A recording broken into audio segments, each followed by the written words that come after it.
Louange à Allah de manière exclusive, rien ne le précède ni ne lui succède, lui l'Éternel. Et prière et bénédiction d'Allah sur le plus illustre des descendants d'Adam, sceau de la prophétie, guide des vertueux, Muhammad ibn Abdillah. Et je témoigne qu'il n'y a pas de véritable divinité excepté Allah seul et sans associé.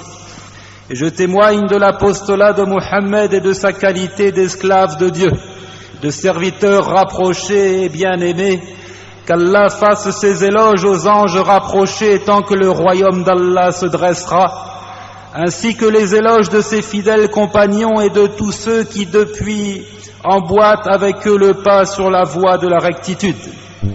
Ceci étant dit, mes frères bien-aimés, voici notre deuxième sermon consacré aux 7 péchés capitaux, littéralement les 7 dévastateurs, énumérés dans le récit rapporté par Al-Bukhari, Muslim, Abu Daoud, Al-Nasa'i, qui le cite de Abu Huraira, qu'Allah soit satisfait de lui, qu'il dit, le prophète a dit, évitez les 7 péchés dévastateurs.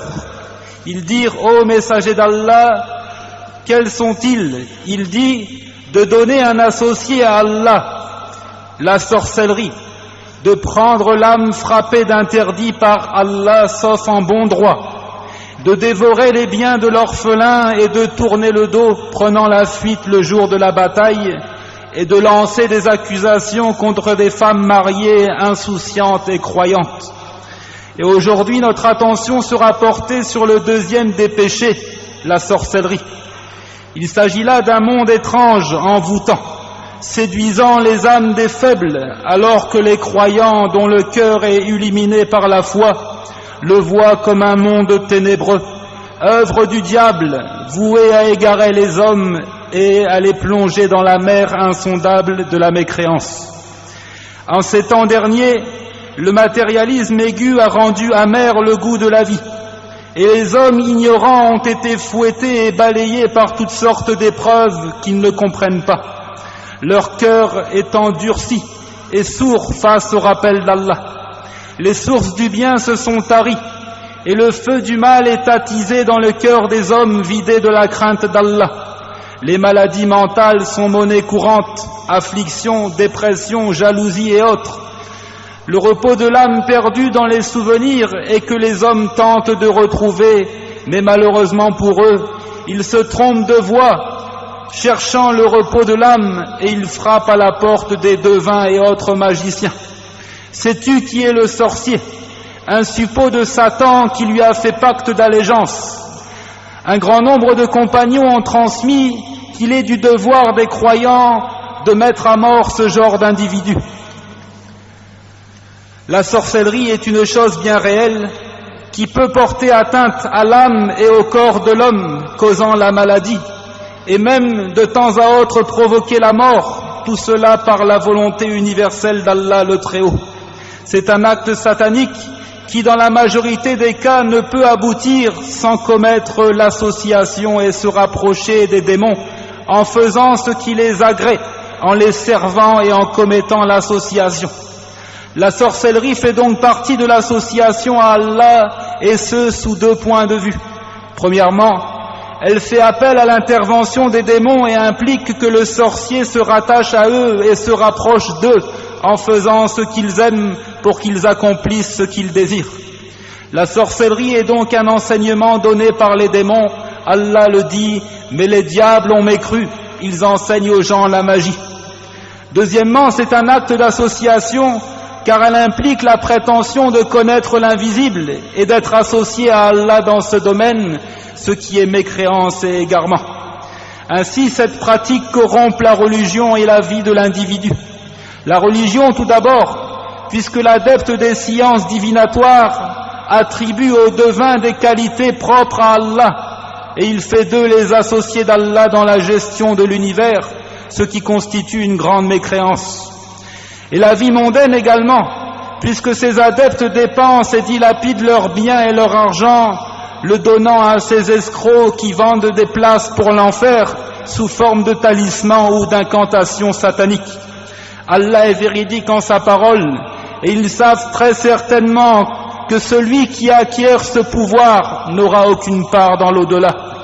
Certes, quelle détestable marchandise pour laquelle ils ont vendu leurs âmes, si seulement ils savaient. Et quel malheur de voir se vendre dans des librairies dites islamiques des livres qui enseignent comment contacter les démons et obtenir leurs services. Que ces vendeurs donc craignent Allah et se repentent pour avoir égaré les gens et avoir exposé la communauté à la colère divine. Ces ouvrages doivent disparaître à tout jamais, car ils ne font que corrompre la société.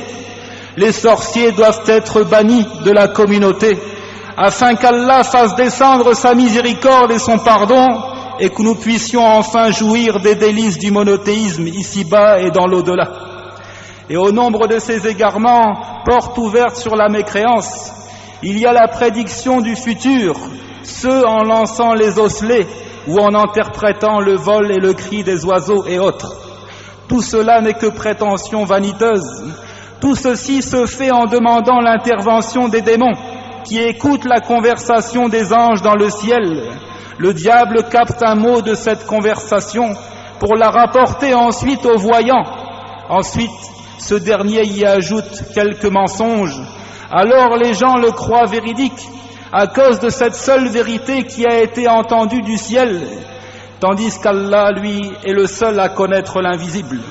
Par conséquent, celui qui prétend s'associer à Allah dans ce domaine, la connaissance de l'invisible, en pratiquant la divination ou autre, ou croit celui qui le prétend, il a donné à Allah des associés dans ce qui lui est propre, et il sort ainsi du cercle de l'islam.